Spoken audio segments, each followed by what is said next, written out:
आपसी सहमति से तलाक।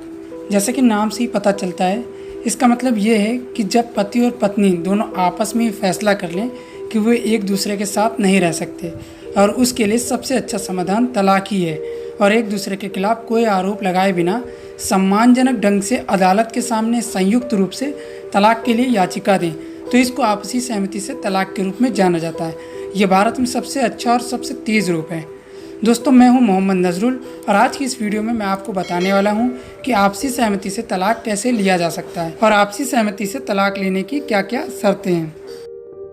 आपसी सहमति से तलाक लेने के लिए 3 शर्तों का पूरा किया जाना बहुत ज़रूरी है। पहला, दोनों पार्टी कम से कम 1 साल से अलग रह रहे हों। 1 साल से उन दोनों के बीच में कोई भी वैवाहिक संबंध ना बना हो। दूसरा, दोनों पक्ष किसी भी कारण से साथ रहने में विफल रह रहे हों।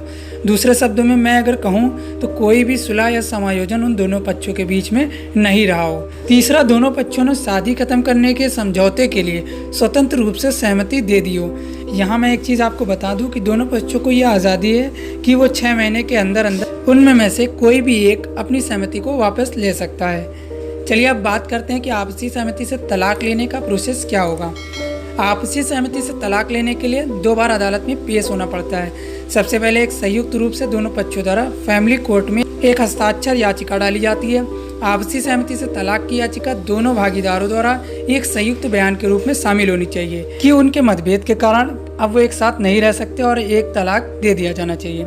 ये बयान संपत्ति विभाजन करने के लिए और बच्चों की कस्टडी आदि के लिए समझौता होता है। दूसरी बात यह है कि दोनों पार्टियों का पहले बयान दर्ज किया जाता है और फिर बयान पर कोर्ट के सामने हस्ताक्षर किए जाते हैं। तीसरी बात यह है कि 6 महीने की अवधि का समय उन दोनों को सुलह के लिए दिया जाता है। कोर्ट उनके मन को बदलने के लिए उनको एक मौका और देता है। चौथी बात, पहले प्रस्ताव के बाद 6 महीने बीतने के बाद भी अगर दोनों पार्टी एक साथ रहने के लिए सहमत नहीं है तो पार्टियों को अंतिम सुनवाई के लिए दूसरे प्रस्ताव के लिए हाजिर होना पड़ सकता है।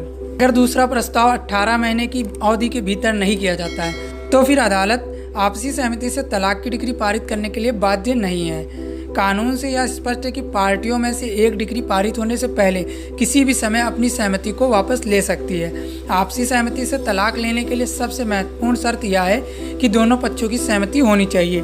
दूसरे शब्दों में, जब तक कि शादी खत्म करने के लिए पति और पत्नी के बीच एक ही सहमति नहीं है और जब तक अदालत पूरी तरीके से संतुष्ट नहीं सहमति से तलाक के लिए डिक्री प्रदान नहीं की जा सकती है। चलिए अब हम बात करते हैं कि आपसी सहमति से तलाक के क्या क्या फायदे हैं। आपसी सहमति से तलाक लेने में दोनों पार्टियों के समय और धन की बचत होती है। गैर कानूनी झगड़ों के लिए कोई गुंजाइश नहीं होती है और सबसे महत्वपूर्ण बात, सार्वजनिक रूप से बचा जा सकता है। तलाक के आवेदनों की संख्या को बढ़ते हुए देख और जल्द ही तलाक के लिए बढ़ रही मांग को देखकर आपसी सहमति से तलाक लेना सबसे अच्छा विकल्प है।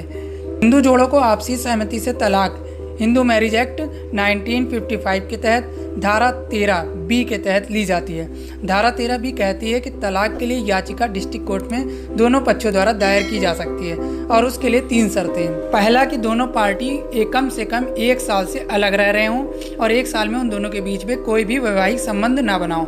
दूसरा, दोनों पक्षों किसी भी कारण से साथ रहने में विफल रह रहे हों। दूसरे शब्दों में मैं अगर कहूँ तो कोई भी सुलह या समायोजन उन दोनों पक्षों के बीच में नहीं हो रहा हो। तीसरा, दोनों पक्षों ने शादी खत्म करने के समझौते को स्वतंत्र रूप से सहमति दे दी हो। इन तीनों शर्तों के पाए जाने के आधार पर ही डिस्ट्रिक्ट कोर्ट में आपसी सहमति से तलाक के लिए याचिका दायर की जा सकती है। दूसरी बात यह है कि दोनों पक्षों के प्रस्तावों पर 6 महीने के बाद और 18 महीने से पहले यदि याचिका वापस नहीं ली जाती है और दोनों के दोनों आपसी सहमति से साथ रहने के लिए भी तैयार नहीं है तो अदालत दोनों पक्षों को सुनने के बाद उनके बीच में तलाक की डिक्री पारित कर देगी। तो दोस्तों, आज की वीडियो में आपने जाना कि आपसी सहमति से तलाक कैसे लिया जाता है और आपसी सहमति से तलाक लेने की क्या क्या शर्तें हैं। वीडियो अच्छी लगी हो तो लाइक करें, अपने दोस्तों के साथ शेयर करें। अगर आपके मन में कोई क्वेश्चन हो तो आप नीचे कमेंट करके पूछ सकते हैं। अगर आप और भी ऐसी वीडियो देखना चाहते हैं तो हमारे चैनल को सब्सक्राइब कर लीजिए। मिलते हैं नए और इंटरेस्टिंग वीडियो के साथ। तब तक के लिए जय हिंद, जय भारत।